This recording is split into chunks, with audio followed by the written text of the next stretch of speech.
Well, welcome everybody to another edition of Live from Northwoods and Waters. Um, the title tonight is Listening for Home, Sounds, Local Voices, and Music. My name's Gail Prest. I'm a board member of Northwoods and Water, and this is our winter monthly Zoom call where we explore stories and people in the watershed. And so tonight is just a perfect story on a very cold and windy day. We are fortunate to have two guest artists today. Both have recently completed projects in the area exploring these themes of community and the environment, but in very different and creative ways using sound and audio. In addition, I'd like to give a shout out to Luann Warner. If you can wave Luann, she is our volunteer technical coordinator. So settle back on this windy night and let's get started. First off, Northwoods and Waters, we are a small but mighty little nonprofit with a mission of promoting the outstanding natural, cultural, historic, and recreational resources of the watershed and the nationally significant stories of its people. And you're going to hear some of those stories tonight. First off, our coverage area is actually the entire St. Croix River watershed. So for those of you that don't know, that's two states, Minnesota and Wisconsin, four sovereign nations, about 8,000 square miles, 18 counties, part or all of them, and 12,000 years of history. And of course, beautiful landscape and all of that. So, just a little bit about Northwoods and Waters is based on some listening sessions when we were first getting started, we have five major goals. We know from studies that promoting a region's heritage creates sustainable economic opportunities. And so we want that as our one goal. We also want to connect the region, Minnesota, Wisconsin, upper watershed, lower watershed, sovereign nations to different communities. And the idea is to increase awareness and understanding of for both the residents, our children, our grandchildren, and the visitors. And another goal we have is to support all these little nonprofits in the area, whether they're art or cultural or recreational groups, in promoting their goals surrounding our mutual goals. And finally, the fifth goal is we want to become a national heritage area. So let me tell you a little bit more about that one. Next slide. So, national heritage areas. If you're not familiar, they are symbiotic relationships with community partners. Basically, a national heritage area acts as the region backbone. We're behind the scenes providing funding, increasing visibility, technical expertise, and creating opportunities to help nonprofits expand their impact. So, in case you didn't know it, the U.S. actually has 62 national heritage areas. The first one was in 1985 and put into law by President Ronald Reagan. And each one tells a significant part of our nation's history. So from ours, Northwoods and Waters, we've gone through and we've met all the criteria that's required. We have a very unique story here. And we've met all the criteria, and now it literally takes an act of Congress in order to become the 63rd National Heritage Area. Look there on that map. What do you see? Nothing, nothing in Minnesota or Wisconsin. So our goal is to put the national in our national heritage area. If you have any connections to your congressmen, House members, or Senate members, give us a call and let's get started on this. And now let's move over, we're going fast here, to our moderator extraordinaire, Thomas Wayne King. For those of you that don't know about Thomas, he's a professor emeritus from University of Wisconsin-Eau Claire, a prolific composer and musician. He and his wife Deb and their little dog Susie there live in Solon Springs, which is the headwaters of the St. Croix River. If you've never been up there, go up there. It's a lovely community. And they live on a homestead that his great grandparents first built on. You can see his email address there for anything that you have for him. And boy, I've talked really fast, Thomas, so it's all up to you. All right. Well, I'll talk fast too. Yeah, we have a lot to get to tonight. It's going to be an excellent program. Thanks, Gail. At this point, I do what we call Headwaters words, and I'll just keep them simple tonight. We're get a great storm here, folks. This is going to be some fun. NPR has been saying this will be a howler, and that we could anticipate winds upwards of 60 miles an hour. So we're electricity is on right now, and it probably will stay on. Our company here is quite good, but we're going to get this program in tonight, and glad to be here. We have some incredible people tonight to have you listen to and become acquainted with, and we'll get to those in just a bit. The Let's see. Oh, Debbie, just wanted to introduce my wife, Debbie. She's in there. You'll see her. We we raise Icelandic sheep up on the hills overlooking Lake Superior, 18 miles from here. So part of our concern always, of course, because we don't live at our sheep farm, is how the sheep are doing. So that's kind of in the back of our minds. Tomorrow, as soon as the roads get cleared, we will be making a trek up there. But then back to the headwaters of the Brule and the St. Croix, right here in Solon Springs. They're just right out our front window. Tonight, our format will be just like usual. We will introduce, I will move on out of here in just a bit.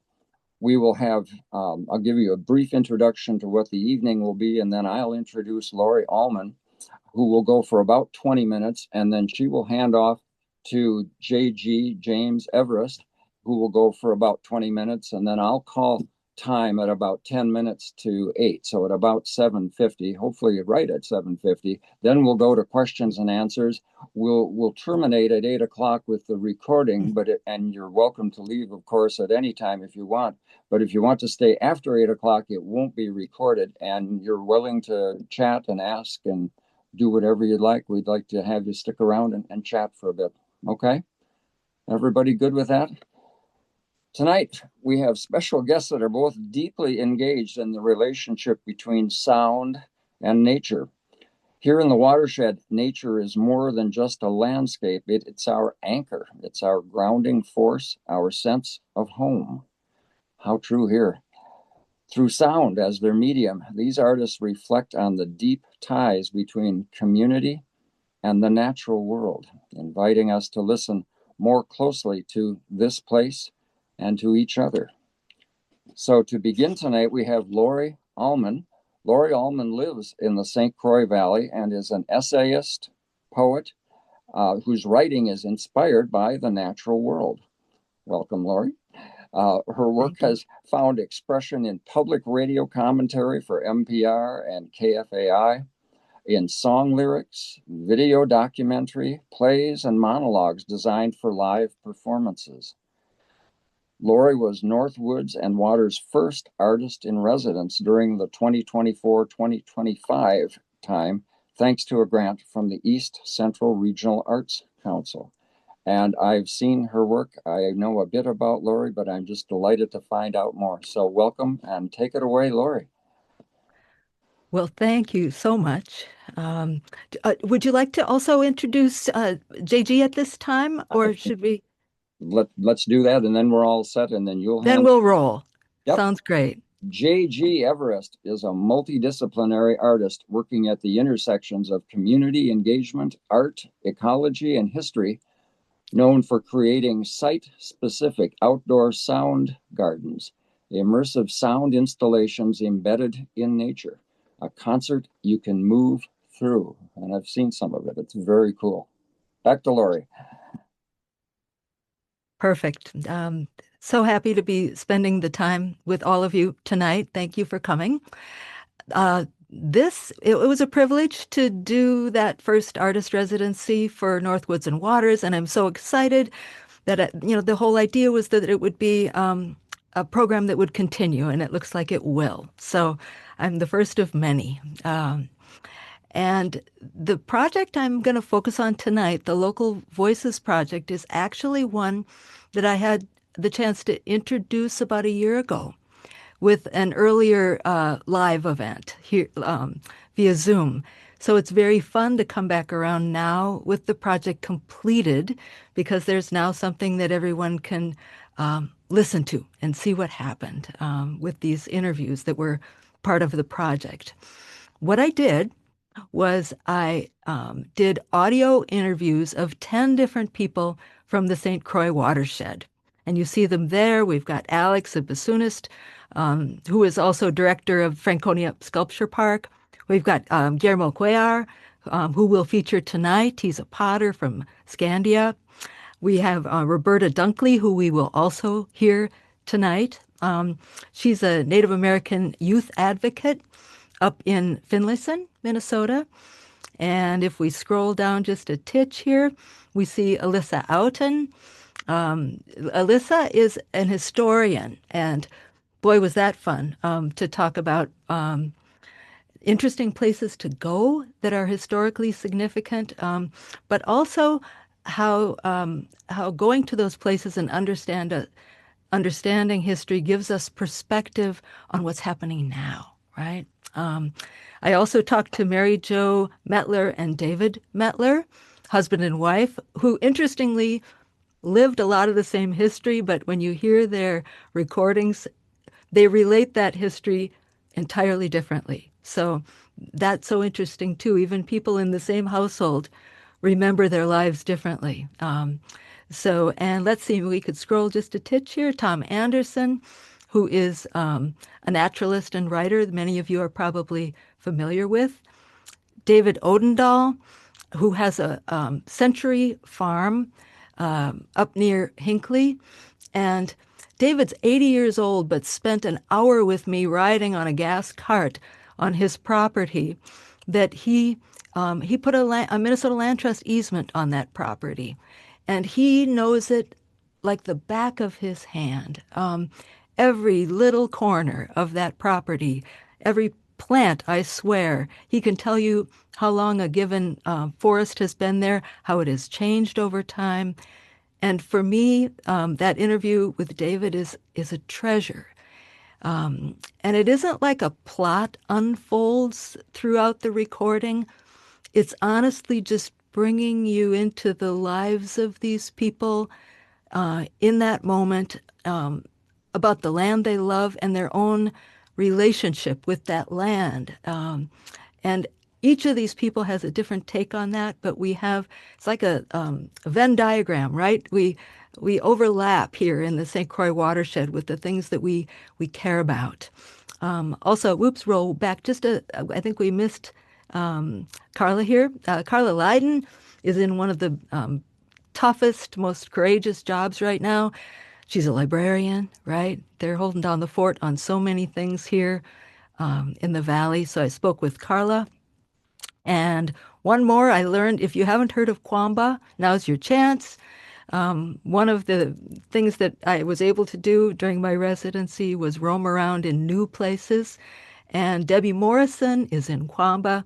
She and her husband started Sapsucker Farms, which is this wonderful property where they grow wild ginseng. They have a bunch of trails open to the public, and they make them. They have also conserved a lot of the native plant communities there. So wonderful people. And I did this project with audio because I feel that sound goes deeper. Even if I had the resources to do video and I've done video, and it can be really a wonderful way to tell a story. But I think there is something unique about sound and people's voices, and honestly, the absence of the visual, right? When I was in college, I did photography. No surprise, I like black and white, right? Paring it down in some ways allows you, I think, to go deeper and focus on that sense.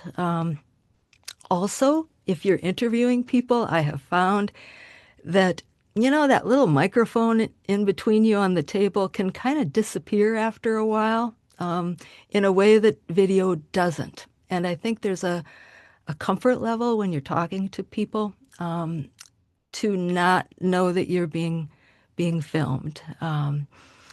If you listen to these recordings, you will see that I'm not in them. I've done interviews where you get the Q&A and you'd hear my voice too, but that was totally not the point here. After my conversations with these folks, I edited them down,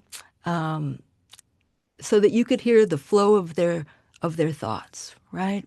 Unbroken, except there is music to connect them. I happen to have lucky to have a musician in the household that I can tap and say, "Excuse me, I could use a little instrumental music." And he was a champ, because he would create something lovely and say, "How about this?" And I'd say, "Yeah, it's nice, but less, fewer notes." And he'd say, "How about this?"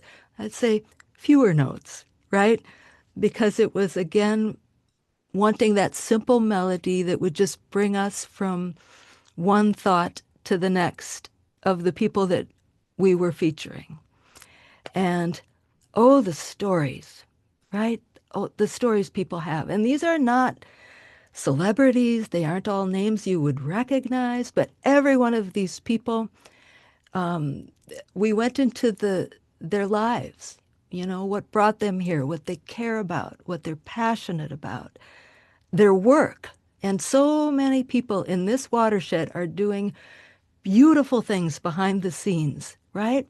And this was a chance to hear those rich, beautiful stories. And it made me look differently at everyone I see, right? In the grocery store, because certainly all of those people are contributing something to what makes this place rich. And that's one of the nice things about these national heritage areas. I'm a naturalist. I'm an environmental writer. That's kind of my jam. But with this heritage area, it includes both the love of the natural world, but also those cultural ties, the way that we as a community and as individuals can protect this place, because we love it. And my hope is that these audio stories get at some of that beautiful richness that we have here among the people and what they've done to make this place what it is, going forward. So by being here tonight, I am mostly hoping to encourage you all to go check out the website, the National Northwoods and Waters website, which has the Local Voices Project page. And it's slow food. These are long stories, many of them. So, and fortunately, you don't have to do them all at once. You can just dip a toe in and come back. But every single one of these people are worth a listen, right? They inspired me for sure. So I promised I would keep on time. See, Tom, I'm good. And I thought we'd give you just a little sampling here, right? This is one of the people that I interviewed. This is Guillermo Cuellar, the potter. And you can hear in this little cut, he is talking a little bit about his thoughts about the river and the natural world. So let's hear Guillermo. And all of this is evolving and changing as society changes and things become more kind of national rather than regional. But I think still that those are the most important things. One of the things that drew me so much to Warren's work was that it was grounded in history, grounded in traditional forms, and it was kind of a continuation of a long conversation that people have had with clay. I think the river has a life. You go over the bridge to Osceola, and every time I look up and down the river as I'm going across, check it out. What's different? What, are the bars visible? Is the water high or low? It always draws me. it just never gets old. I don't know, maybe if I lived by the water and watched the river go by every day, but I don't think so. I think the river's always different. I am so privileged to live where I live and to be able to be surrounded by all of this natural beauty and trees and forests and flowers and but we hardly see the sky.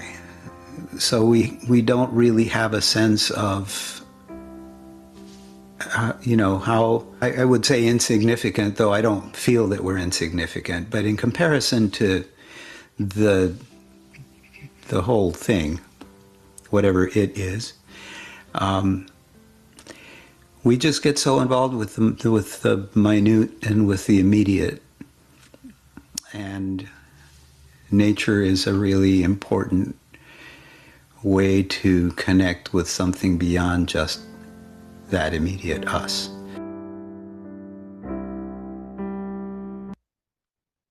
Beautiful. Thank you, Luann, for that. And thank you, Guillermo. It's one of the things people ask is, like, what questions do you ask in these conversations to evoke that sort of reflection from people? And I have to tell you, people are just, these stories are inside them. You just have to open the door, right? Because I think people are very, it doesn't take long for them to reach back into this deeper part of themselves, into memory and experience and things they feel all the time but rarely get a chance to talk about, right? So that was lovely. And I'd like to offer one more here, one more sampler. And this will be Roberta Dunkley. Now, when I was teaching a writing workshop up in northern Minnesota, the teacher in Finlayson heard about this Local Voices project, and she said, "Oh, you need to talk to Birdie," right? And I found out Birdie was Roberta Dunkley, right? And she is not an easy person to track down because she is extremely busy, but she was very generous and invited me into her office in between classes.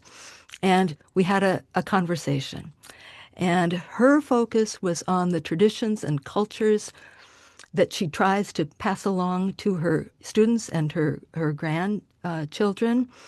She is enrolled in the Red Lake, but she is at Leech Lake, where she lives up there now with her son in Hinckley. And while I was in my residency, she invited me to go to a Native American youth summit. And there was singing at this summit. And I asked her, in this little section that you're going to hear, I asked her, what was the song about? And she tells me. And they keep on learning.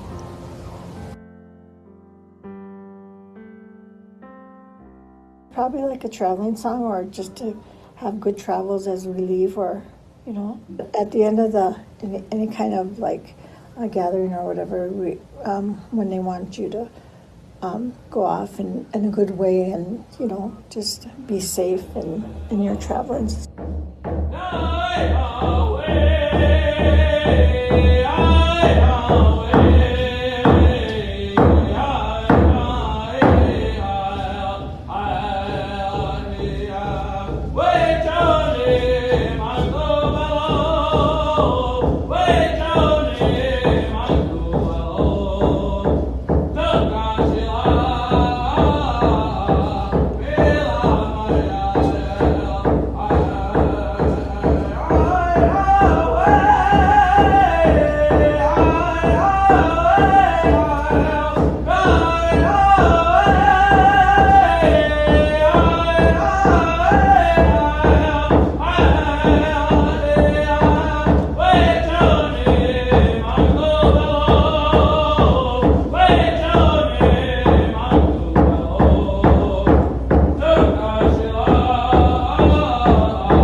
Oh, isn't that thrilling? That was the singer I heard at the Youth Summit event.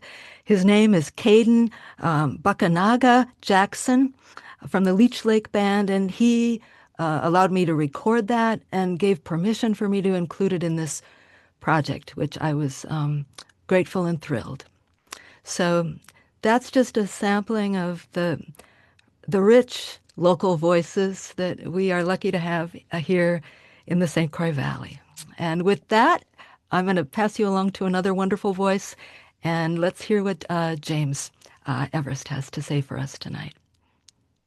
Thanks so much, Laura. JG, take it away. All right. Thanks, Laurie. That's so inspiring to hear the story of this whole arc of that project. And it's great. I got to meet Laurie. Thank you, Laurie, for inviting me to be part of this tonight. We first met because of I was working at Wild River State Park, and Laurie, because she was in this artist in residence position, was asked to be the keynote speaker at an event that I was also going to be creating work for. So I just like to say, how mataki James Amaki do. Imnijiska ed imachache, bedeota otunwe edwati, damakota shni, wamasichu. I wanted to actually introduce myself and greet you all in the Dakota language because I'm here in the Twin Cities, and I said I would live here in Minneapolis and was born in St. Paul. I've been here my whole life, and I am just so humbled and honored that I was born on Dakota land, and because it is something that the more I learn about what that means, it is a real privilege and really powerful. I grew up here, went to the University of Minnesota, actually got a history degree, and but was always really interested in music from before I was born. My mom would sing to me before I was born and after, and so music has been something that came very naturally to me. It was just a language, probably my first language, I guess. And so music also hasn't ever been an academic pursuit. It was never something that I had, kind of an academic or mathematical sensibility with. It was so intuitive. It really was from that sort of my earliest formations. I don't feel like I ever learned how to sing. I just sang, and my mom always sang with me. As a loving music and feeling really fortunate that we had this incredible arts and music scene in the Twin Cities that I was also grew into. I was so inspired by it, and so naturally joined bands, was inspired by all the local heroes from the Minneapolis music, from Bob Dylan and Prince and bands like The Replacements and all these groups that I grew up admiring, and I couldn't believe I wanted to be part of that legacy. And but as I continued to explore all the ways, all of what music could be and what my role as an artist could be, it just kept expanding, and I started working with dance companies and creating music for dance performances.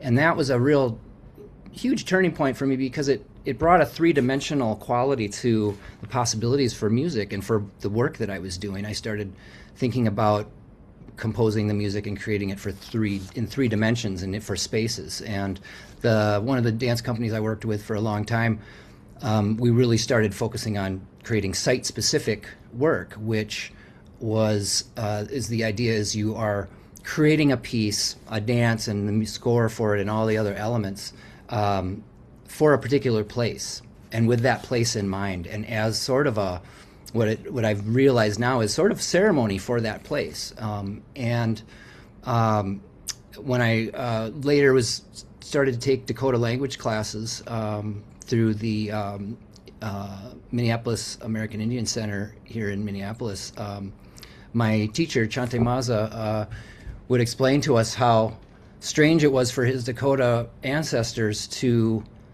have these Europeans come these immigrants come and talk about how one day for often 1 hour a week they went to church.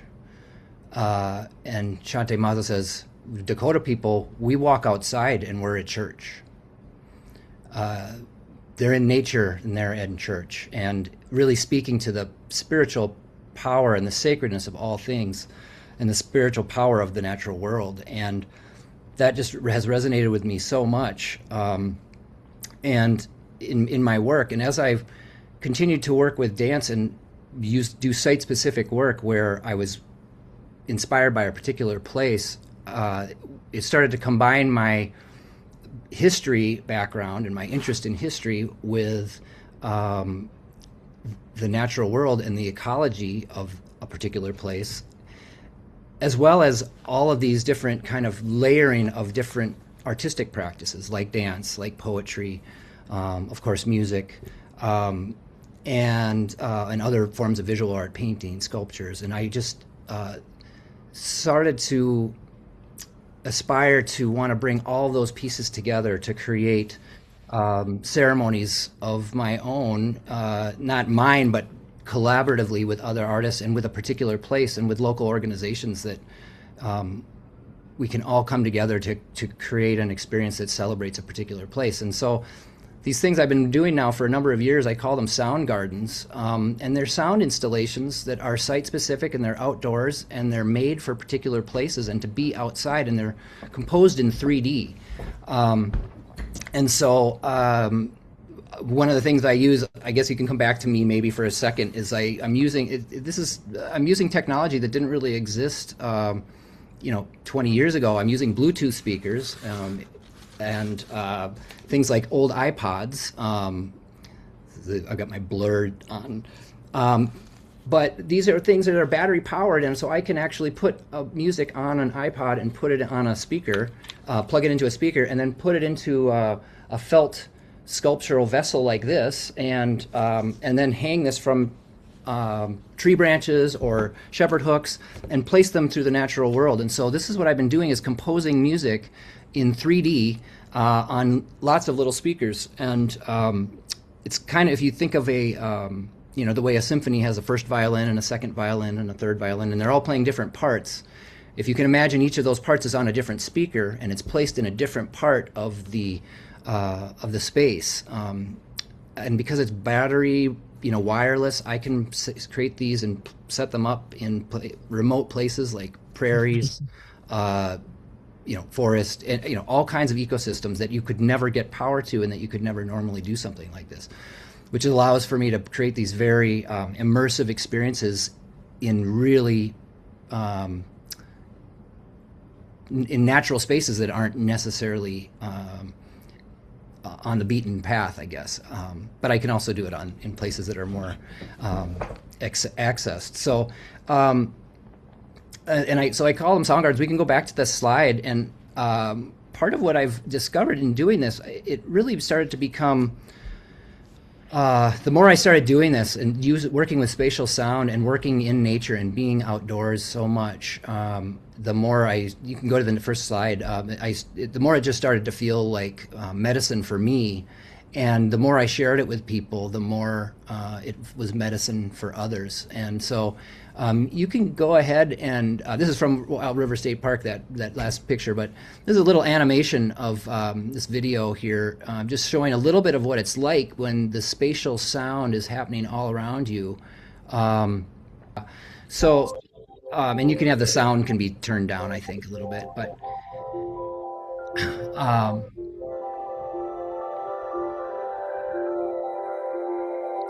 but I sometimes put the speakers into birdhouses or into little felt sculpture mushrooms, or you can see the little pod there and little urns. And there's a real effect of the sound happening all around you, coming from different directions.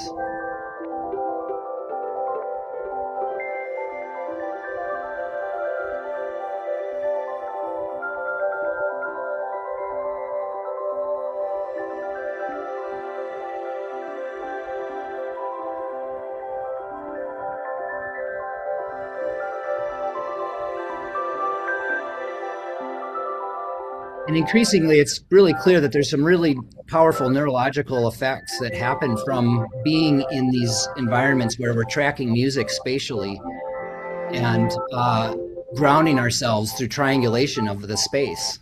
And we kind of recreate that grid and that map of where we are in space, and because the sound is orienting us in this different way. And the effect seems to be that you feel so much more grounded in the place and calmed down and able to actually really see everything there in a much deeper sense of presence than we might otherwise happen in our distracted lives. So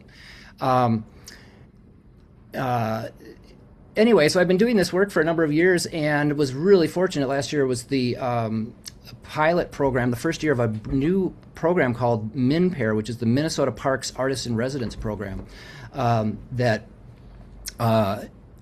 was 9 different parks around the state and different regions of the parks, and each one had a different artist or artist team assigned to them. And I was fortunate that the park I chose and picked was Wild River, and which is right on the St. Croix. And I grew up coming to the St. Croix and had lots of old memories of camping in the parks along the river and canoeing down the river. And so that was why I chose that, as well as having a number of other artist friends that I are in the valley that I was excited to collaborate with because I was coming to their turf. And so it started last fall, and it went, or the fall of 2024, and went all the way through the year, and it concluded in September. So you can go ahead. The first event that I did was I brought my winter sound garden to the annual candlelight event at Wild River, which, if any of you know, is a really amazing. They light up all the trails with luminaries and have a big bonfire, and so you're hiking through the woods, but it's all lit up with candles. And so people came up to the visitor center, and I had about 60 speakers spread out across a couple acres, and of my symphony called the Winter Sound Garden, which was playing throughout the evening. And there were bonfires going, and you can see the speakers hanging, the speaker vessels hanging there off of hooks. And it's all spread out throughout the space, and was absolutely magical. And there are signs. It's all self-guided, so there's signs around that give people a sense of how to listen and how to hear things. Really what I'm trying to do with these symphonies, these speakers are really small, and they're intended to be quiet, and they're intended to actually just accompany the sounds that are already there in nature, that are the dances and the concerts that are already happening. So a big part of my process is creating maps of the site, myself just kind of going out with handwriting maps. And I'll say here, I had Rosie Peters, who's a friend and collaborator who lives in Marine on St. Croix, and she came up and did poems and storytelling as part of the Winter Sound Garden event. And so I'm often bringing other artists to come and collaborate with me in these projects. And so I spent a couple weeks in February after that first event at the guest house, and I set up my recording studio, a portable recording studio, in the guest house there on the right. You can see that, and spent a couple weeks hiking and skiing and just spending a ton of time really immersing myself, hours and hours just hiking or sitting outside along the river, listening to the trumpeter swans, just noticing everything I could about the park. But I would come back to the studio and immediately just start trying to play the music that was coming to me from that place, letting it kind of flow out of me. And here are the some of the maps that I made, where you can see there's benches but you can see all the different speaker vessels, and each speaker is playing a different part. And so when I arrange the music for a particular space, it's been composed not just in terms of how it works musically, in terms of harmony and rhythm and tempo and things like that, and time and counterpoint, but it's also in terms of space. So the way that the sound moves, the way that if you're in one place, something's happening behind you, but something's happening in the distance, and then something gets foregrounded. And so it's a very architectural approach to creating music, in addition to just the music part of it itself. So here's a look at what my studio looked like with a little more light, with all my different effects and playing guitars and keyboards and recording each day, and then being able to then take those recordings that I've made, the sketches, and go back outside to those same trails and see, is this right? Does this feel like it's the right direction? Is this the accompaniment to to this place, to this conversation? And then I would make adjustments and go back and change things and keep mixing and just be right there on site, which is a huge part of my practice, because I just want it to come from that place. I want it to feel like it is, that I'm accompanying, I'm entering a conversation with that particular place. And so Wild River is so quiet, and it is just like incredible as far as how little other noise there is there. And this is Matty Harris, one of my other collaborators. I had a number of collaborators come up while I was there, and here he is playing bass clarinet on one of the pieces. And but he didn't just come up to record. He came up and we took a 3-hour hike along the river to hear the trumpeter swans.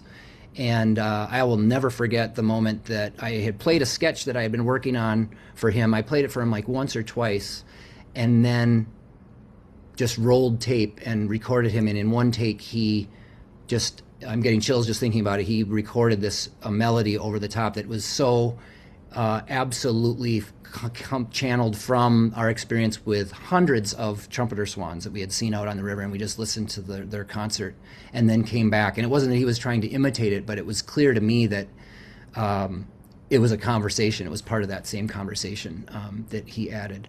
And so, and here I was set up at the Trail Center, so I was setting up in different parts of the park to do this, to kind of just change it up and also be in different areas. The Wild River State Park is such a vast area, and it has so many different distinct areas: prairie and wetland and forest and the river. And so it was just really, really inspiring to be able to do all of those things. So I think we've got a little video. My culminating project was the Festival of Belonging at Wild River, where we it was over 4 weekends, and I had tons of different artists, over 40 other artists come and join into a whole bunch of different Soundgarden events all around the park. So I think we can just roll that video for the end here.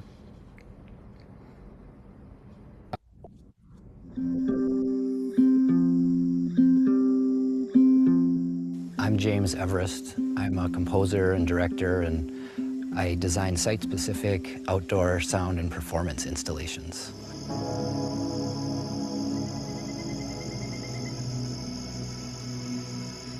I often call them sound gardens because I compose the music in 3D so that each speaker is playing a different part of the whole piece of music, and it's spread out throughout a natural space. Every step you take or turn of the head, the sound of the music and the mix of it is changing. And it's composed that way so that it's very immersive, but also very dynamic as you move through it, and it might connect you to that place in a deeper way. The advantage of these experiences that the sound gardens bring is it helps you experience and understand the woods and the natural space in a different way. It sort of wakes up those other dimensions of these beautiful parks and spaces that we have in Minnesota. So I'm just wrapping up my 2025 Min-Pair Artist Residency here at Wild River State Park. I started in October of 2024 and got to learn about all the different ecosystems here. There's prairie, there's river, there's forest, there's wetland. And so I was basically spending the year thinking about my own connection to the park and to these different places, and how can I create experiences that will deepen visitors' experience of those places. One thing that was really important to me, and it's very important to me in general in my practice, is collaborating with other artists and also other folks in other disciplines, so naturalists, historians, and ecologists. And there were a number of local artists in the area here that also are connected to the river and to this part of the country that I was able to bring into my process and to showcase some of what they do. I was sitting there watching a bee fly around some flowers as we're listening to this music totally surround us, and it's really an amazing feeling. And I'm an engineer, so like, this is like, it's open to me too, right? It's been such an incredible opportunity to really grow my practice and fulfill some of my visions for the ways I want to create work and the ways I want to engage with the community and with the public. And offering these open, free experiences that people can come to, just slip into a different place, a different way of being on that particular day, and a different way of being in nature.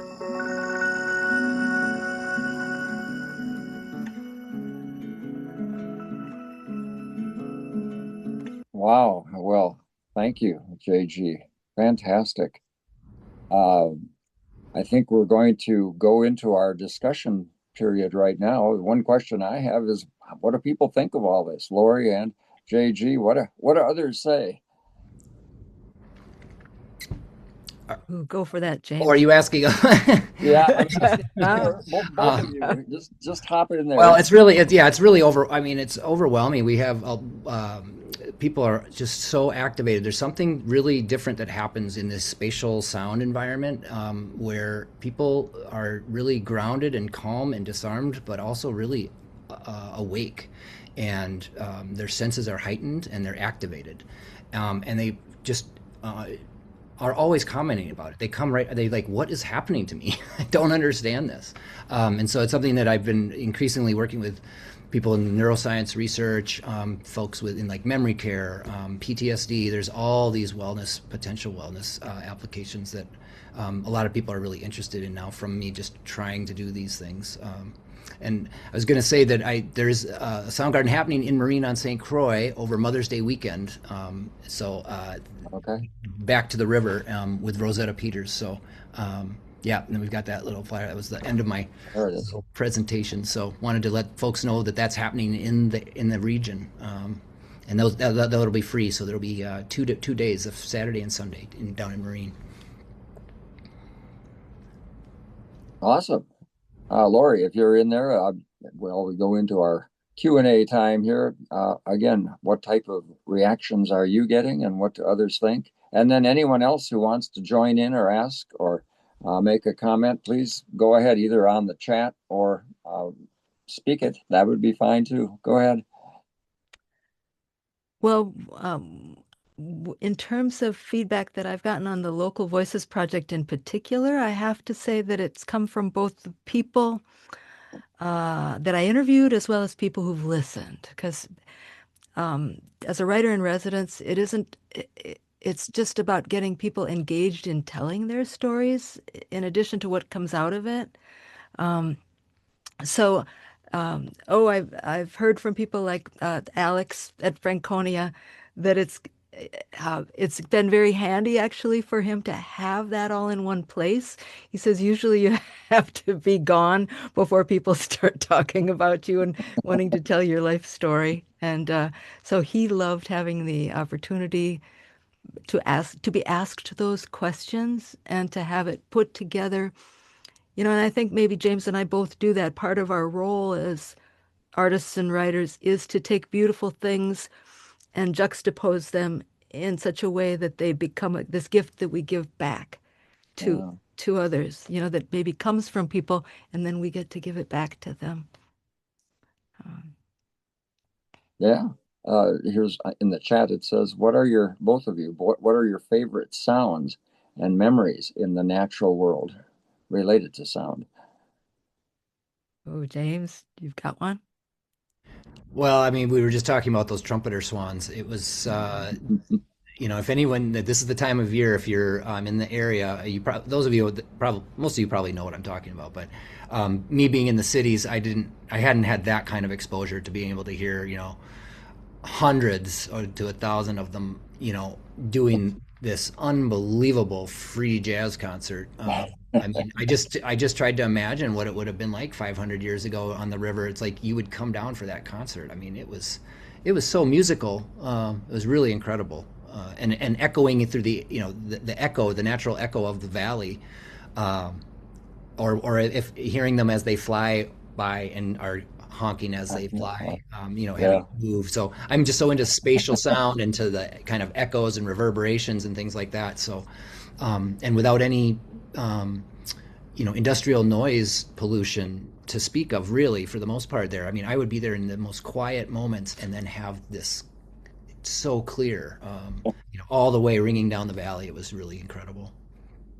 Well, and I would say for me, looking back, one of the biggest sound impacts that I had was when I first heard sandhill cranes. And it would have been in the early 90s. And it was up in northwest Minnesota. They didn't used to be, now they're commonly seen up and down the valley, but it used to be that you had to go up to like Kitson County, up in the Aspen Parklands, to hear that sound, which is such an ancient sound, right? They've got this long windpipe that they use to generate it. And I think I'm just as fascinated by the mechanics of how they produce these sounds, right? Yeah. It resonates with us, I think. And right now I have to say tufted titmice have caught my heart. If you haven't heard them, they're starting to sing again right now, these little tiny birds. And they, talking to a friend this morning, she might be listening now, but they could be foghorns. That's how much sound they crank out. So they're charming. Oh, we hear the sandhill cranes, and they have that kind of pterodactyl sound. They just take you back to ancient times. And James, on Upper St. Croix Lake here, when the ice comes out, we have what we call swan stock, which is exactly what you're talking about. They're out there making noise and partying all night long and all day, and it's so loud, and they're having a great time. So instead of Woodstock, it's swan stock, and some geese and some others in there, I'm sure. Other folks, anyone want to come on and ask or put something in a chat here? I can't catch them all, so feel free to just speak if you'd like to.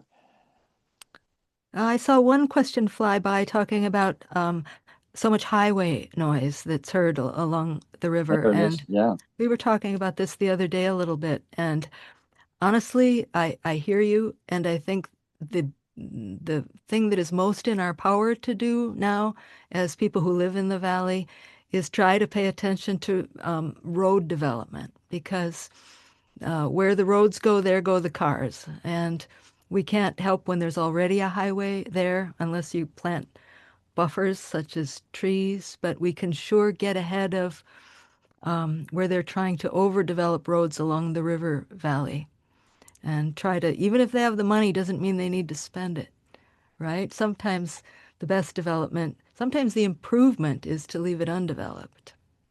Mhm. There's a question for JG about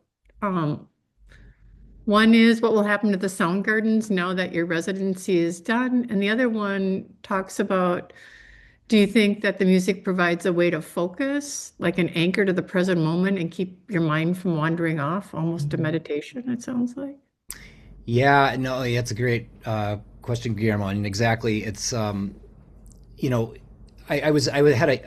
a huge film and cinema fan as well, and for a long time I was working in that. I wanted to be a filmmaker, and the power of music. I think that really taught me how much music can hold together a lot of different experiences and give it a kind of a consistent sort of a momentum, but also a connectivity. And so that's what started to happen as I continued to compose for dance and start bringing it outside. Is I just started to realize that there's this real powerful sort of connective quality that the music can bring to connect you to a whole space, but also to everything that's happening. That squirrel gets out on the branch and starts taking a solo in the context of everything. It feels like it's part of the whole thing. It really frames everything in this other way. And I think it is because, as humans, we've evolved to follow music, to follow a melody. And so in real time, it carries us through. And so you're there, and the music just keeps you feeling like you're in the present moment in this different way, in a way that isn't blasting you. It's really just because you can hear everything else also. But that's definitely part of what seems to be really powerful. And the sound gardens, I record them and then I have them on these speakers, and then I can set them up in other places. So the music from Wild River, it was a 90-minute symphony in 9 movements, and the plan right now is I'm going to remount it at Capone Art Park in Eagan next fall for their as part of the Eagan Art Block Festival.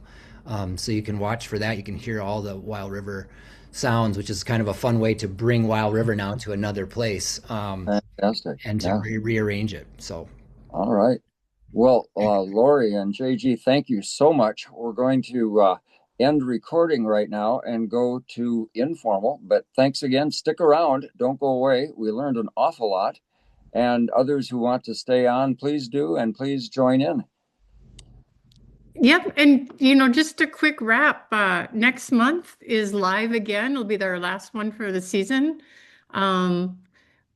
Every year in the Valley, there's a big NEA big read in the St. Croix Valley. And this year it's going to be featuring local author Diane Wilson and her novel, The Seed Keeper. So you get a sneak peek with Diane Wilson here, and also Alex Lagueros, who is from Franconia Sculpture Park and part of the group that's putting this all together. So please come and listen next month. Registration will be soon. And then finally, we have just a huge thank you to Thomas for being the moderator, and Laurie and JG, obviously Luann too, and all of you. Much appreciated. Please check out Northwoods and Waters at our website for more information, and check out JG and Laurie's websites too. Thank you so much.